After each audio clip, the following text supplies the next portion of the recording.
فضیلت کی دلیل ہے، یہ حضور کے قدموں کا صدقہ ہے، یہ وہی مدینہ ہے کہ میرا نبی جب تک مکے میں رہا تو مدینہ یثرب تھا، بلاؤں کا گھر تھا، بیماریوں کا بیماریوں کی آواز گاہ تھا، بیماریوں کا مرکز تھا، لیکن نبی کے قدم کیا پہنچے؟ وہی نبی کے قدم ہے، مدینے میں پہنچ گئے، مدینہ عرش اعظم سے بھی افضل ہو۔ سبحان اللہ سبحان اللہ سبحان اللہ سبحان اللہ سبحان اللہ وحدہ حضور کی فضیلت، سبحان اللہ سبحان اللہ۔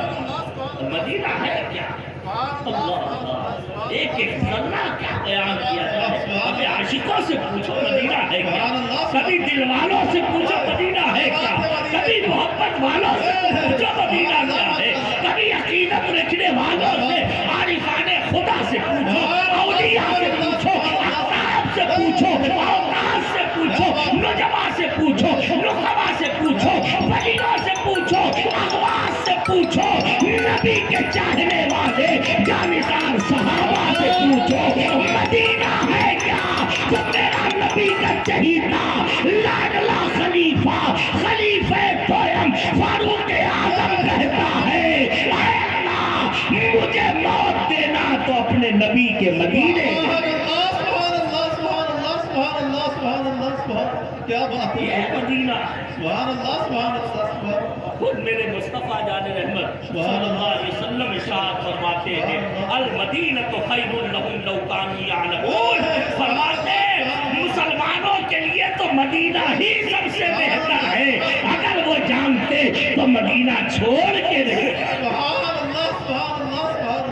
علامہ ارشد القادری علیہ رحمہ کا وہ شعر مجھے یاد آ رہا ہے، سبحان اللہ، بڑا پیارا شعر ہے، کہتے ہیں بڑی مشکل سے آیا ہے پلٹ کر اپنے مرکز پر، بڑی مشکل سے آیا ہے پلٹ کر اپنے مرکز پر، مدینہ چھوڑ کے اب ان کا دیوانہ نہ جائے، مدینہ چھوڑ کر اب ان کا دیوانہ نہ جائے گا، مدینہ حضور کا روضہ جہاں، جنت کی پیاری جہاں، حضور کی مبارک مسجد جہاں ہے، منبر و محراب جہاں ہے، جنت البقیع جہاں ہے، جہاں پر اصحاب صفہ کا چبوترا ہے، مدینہ جہاں مسجد قبلتین جلوہ گر ہے، مسجد قباء ہے، مسجد غمامہ ہے، مسجد بلال ہے، مسجد ابو بکر ہے، مسجد عمر ہے، مسجد عثمان ہے، مسجد علی ہے، جبل احد ہے، شہدائے احد اور سید الشہداء امیر حمزہ کا مبارک مزار۔ سبحان اللہ سبحان اللہ۔ المدینہ چل مدینہ، المدینہ چل مدینہ، فیضان حضور بحر العرفان۔ سبحان اللہ سبحان اللہ سبحان مدینہ سبحان اللہ۔ کیا بات ہے مدینہ کی، آج بھی اہل دل کا کہنا ہے، آج بھی مدینے میں جہاں جہاں میرے حضور کے قدم پڑے ہیں وہاں حضور کے مبارک پسینے کی خوشبو ہے۔ سبحان اللہ سبحان اللہ۔ بس فرق یہ ہے کہ یہ خوشبو سب کو نہیں ملتی، یہ عاشقوں کو ملا کرتی ہے، یہ دیوانوں کو ملتی ہے، اور کیسی ملتی ہے حدیث کی روشنی میں بتا کے میں بات کو ختم کر دوں۔ بخاری اور مسلم میں بھی اس روایت کو ذکر کیا گیا، مشکات میں بھی آیا ہے، حضرت ابو ہریرہ رضی اللہ تعالیٰ عنہ بیان فرماتے ہیں، ایک دن سرکار دو عالم صلی اللہ علیہ وسلم اپنی مسجد میں صحابہ کے مجمع میں تقریر کر رہے تھے، خطبہ ارشاد فرما رہے تھے، آقا علیہ الصلوۃ والسلام علم و فضل کے موتی لٹاتے رہے، صحابہ کی گردنیں جھکا کے بڑے غور سے سنا کرتے تھے، حضور کی تعظیم کی وجہ سے کبھی حضور کو آنکھ اٹھا کے اور آنکھ بھر کے دیکھنے کی ہمت نہیں ہوتی تھی، سر جھکائے ہوئے صحابہ سن رہے تھے۔ حضرت ابو ہریرہ کہتے کافی دیر تک ہم جھکائے رہے، حضور کی آواز آنا بند ہو گئی لیکن پھر بھی ہم سر جھکائے رہے، کہتے سب سے پہلے میں نے ترچھی آنکھ سے آنکھ اٹھا کے دیکھا تو حضور سامنے جلوہ گر ہی نہیں تھے، کہتے میں اٹھ گیا، پریشان ہو گیا، حضور بیان کرتے کرتے کدھر چلے گئے، کہتے میں اٹھا مسجد کے کونوں میں دیکھا، حضور کے حجرے میں بھی پتہ کیا نہیں تھے، مسجد سے باہر نکل گیا، اب کدھر جا رہے ہیں؟ حضرت ابو ہریرہ بیان فرماتے ہیں میں مدینے کی گلیوں میں حضور کی خوشبو سونگتا سونگتا ایک باغ میں پہنچ گئے، سبحان اللہ سبحان اللہ سبحان اللہ سبحان خوشبو سونگھتا ہوا ایک باغ میں پہنچ گیا، اور وہ باغ بھی ایسا تھا چاروں طرف سے دیوار بنی تھی۔ اللہ سبحان اللہ حضرت ابو ہریرہ خود فرماتے، حدیث کے الفاظ کو میں ترجمہ بیان کر رہا ہوں، کوئی کہہ سکتا ہے کہ ادھر ادھر ملا رہے، نہیں، حدیث کے الفاظ ہے، ترت حولہ، حضرت ابو ہریرہ فرماتے ہیں میں باغ کے آس پاس چکر لگانے لگا۔ میں نے بستہ عرض کیا ہے ابو ہریرہ، جب باغ میں دیوار کھڑی تھی تو آپ کو سوچنا چاہیے تھا حضور یہاں سے کہیں اور گئے ہوں گے، اس دیوار کے اندر تو نہیں چلے جائیں گے، دیوار پھاڑ کے نہیں چلے جائیں گے، جب آپ کو دروازہ نہیں مل رہا تھا تو کہیں اور تلاش کرتے جا کے، کہیں اور کو ڈھونڈتے جا کے، تو ابو ہریرہ کا ایمان کہے گا نادان تجھے پتہ ہی نہیں، باغ کے آس پاس چکر لگا کے میں یہی تو دیکھ رہا تھا کہ خوشبو یہاں سے کہیں باہر تو نہیں گئی ہے، تو مجھے حضور کی خوشبو باغ کے اندر سے آ رہی تھی، باغ کے اندر سے مل رہی تھی۔ سبحان اللہ سبحان اللہ سبحان اللہ سبحان اللہ، کیا بات ہے بھائی آپ، دروازہ نہیں ملا، دروازہ نہیں ملا تو ایک نالی میں نے دیکھی، سبحان اللہ سبحان نالی تھی جس سے پانی باغ کے اندر جا رہا تھا۔ کہتے میں نے اپنے آپ کو سمیٹا اور اپنے آپ کو پتلا کیا اور نالی میں گھس گیا، اللہ، نالی کے ذریعے سے باغ کے اندر پہنچا تو کیا دیکھتا ہوں، وہ جمال جہاں آیا سامنے جلوہ گر، میرے نبی تشریف فرما ہے، قدموں میں حاضر ہو گیا، میرے نبی نے فرمایا ابو ہریرہ ایسے آئے، کیا بات ہے؟ عرض کیا حضور آپ کو ہم نے نہیں پایا تو ہمیں ڈر لگا کہیں آپ کو کچھ معاذ اللہ ہو نہ جائے، اس لیے ہم تلاش کرتے کرتے آ گئے۔ میرے نبی نے فرمایا اچھا سنو، اب دروازے کی طرف سے جانا، لیکن سنو میری کھڑاؤ لے کے جاؤ، اور جو بھی دروازے پر تمہیں ملے اسے یہ کہہ دینا کہ میرے نبی نے اسے جنتی ہونے کی خوشخبری دے دی،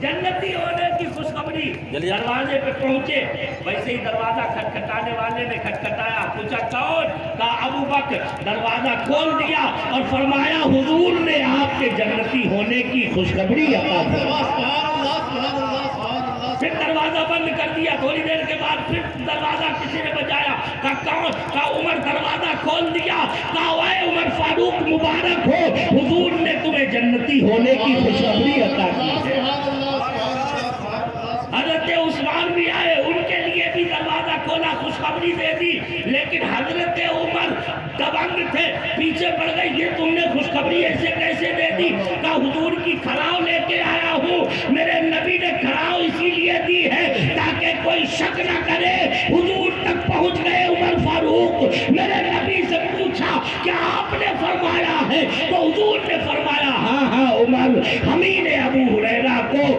یہ خوشخبری سنانے کے لیے بھیجا۔ سبحان اللہ سبحان اللہ سبحان اللہ۔ اب آپ سوچو ذرا، حدیث تو لمبی ہے میں نے بتا دی، لیکن اصل مقصد جو بیان کرنے کا ہے وہ یہ کہ ذرا سوچے، اسی لیے تو کسی شاعر نے کہا تھا خوشبو سے جان لیتے تھے اصحاب باصفا، سرکار کا قیام کہاں کس کے گھر میں ہے، سرکار کا قیام کہاں کس کے گھر میں ہے، مدینہ کیا ہے یہ ہم کیا بیان کر سکتے ہیں، کسی اللہ والے سے پوچھو وہ بتائے گا، واقعی میں مدینہ تو جنت کی جنت۔ میرا نبی فرماتا ہوں کیوں نہ جنت کی جنت، میرے نبی فرماتے من زار قبری وجبت لہو شفاعتی،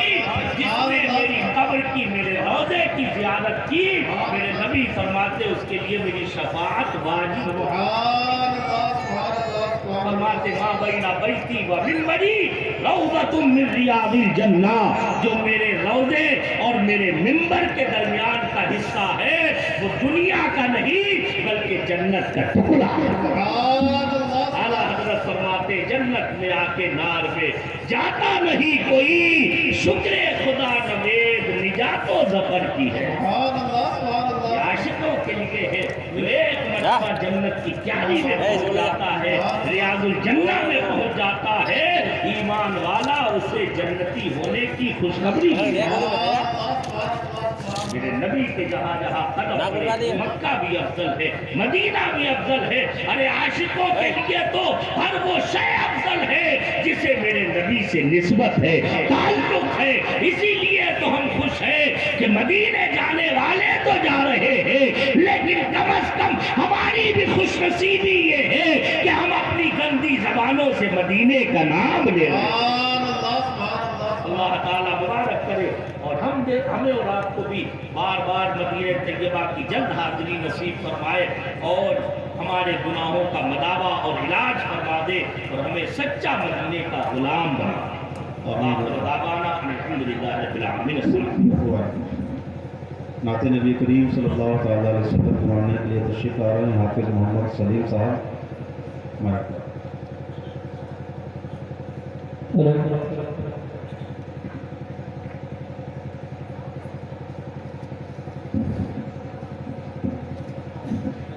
محترم سامعین السلام علیکم ورحمۃ اللہ تعالیٰ وبرکاتہ۔ آئیے حضرات درود پاک پڑھیں، اللہم صلی علی سیدنا شفیعنا کریمنا مولانا محمد بارئ وسلم صلی علیہ صلاۃ و سلام علیک یا رسول اللہ صلی اللہ تعالیٰ علیہ وسلم۔ نعت پاک کا ایک مطلع 3 شعر ہوتا ہے، مراجعہ کریں۔